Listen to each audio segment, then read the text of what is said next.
All right. Let's see if I can fix these pants. What in the world are those? They're the upcycle pants I made a few months ago that I've been wearing. And why do you need to fix them if you've been wearing them? Well, they don't fit quite right, so I want to fix them so I can make more of them. More? Yes, more. So I need to fix my mock-up.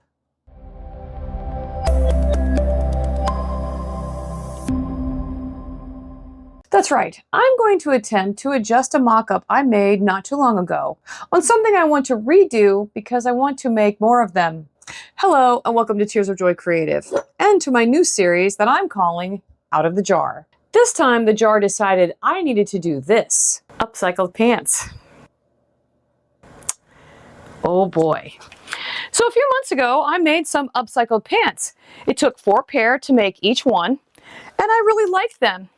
There was just one problem. The crotch never really fit that well, especially in this pair.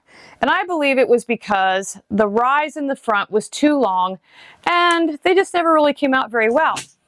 I used Marcy Tilton Vogue 8499 as my pattern, but I knew they really could use some improvement. So, the last time my local thrift store had a big sale, I bought a whole bunch of pants, took them apart, folded them up, stuffed them in the bottom of the closet. I did make a mock-up.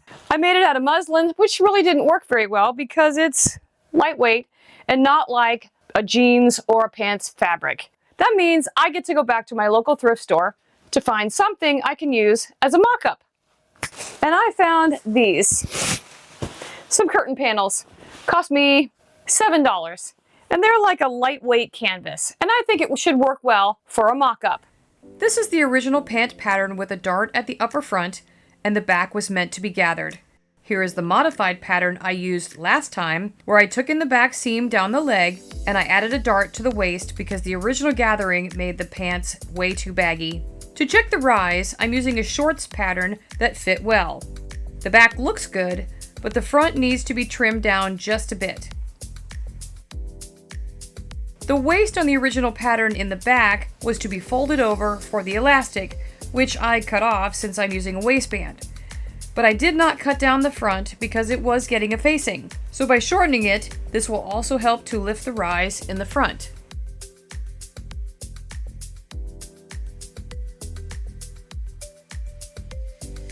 Here's my sewing tip of the day. Learn how to use a rotary cutter. Up until about 2 years ago, I have been very stubborn in using one. I felt more comfortable using scissors, but I have found that this is much faster and easier to cut things out, as long as your blade is sharp. They do make a 4-foot by 8-foot self-healing cutting mat, but it's almost $300 on Amazon. My wish is to have one because I have 2 smaller mats under here, and my blade doesn't like to cut where they come together. Well, I would have to say the pants fit much better, and yes, they are meant to be baggy in the legs. They are too tight across my tummy, and I'm going to let out one of the 2 front darts. The crotch lays much better with the adjustment in the front, but I will need to extend the rise in the back to give me a little more room. I also need to cut down the upper back because of the sway in my back. To do that, I just measure how much I pinched and cut the top off the back and the side back pieces together. I'm also adding a small piece of tracing paper to extend the back crotch rise. And I do believe I am ready to start cutting out these pants. And here are my color combinations.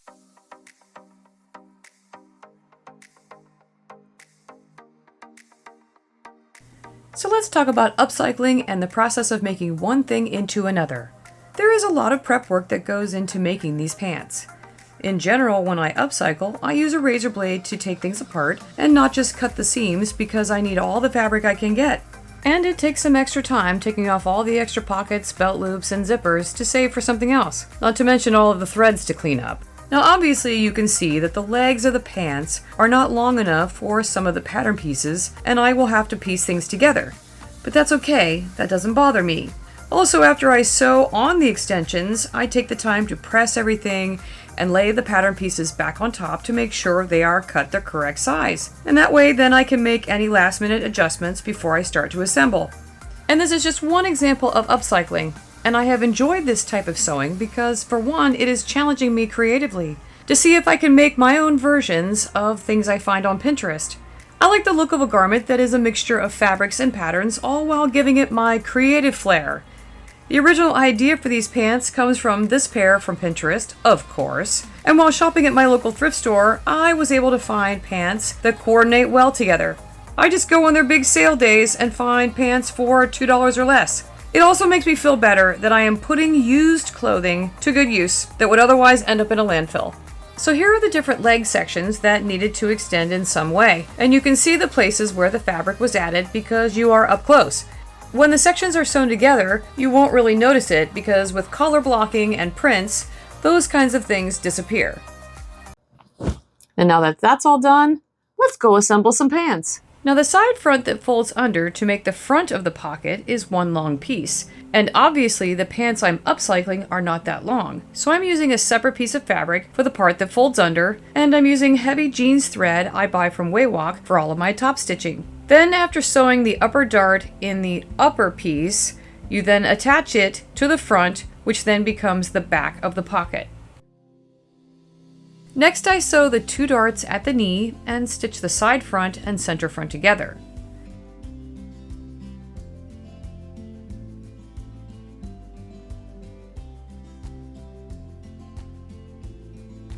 Then I sew the center fronts below where the zipper sits and add an invisible zipper. Onto the back of the pants by sewing the side back and center back together.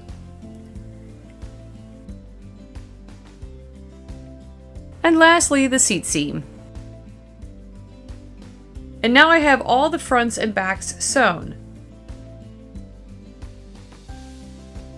Now I can sew the fronts and backs together down the sides.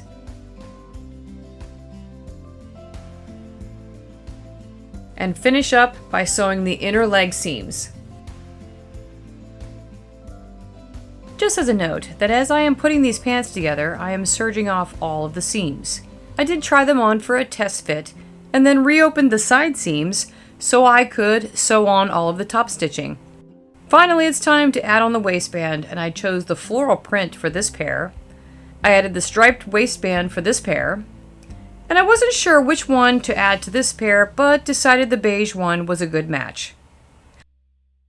I do believe my pants are done, and it is time for the big reveal.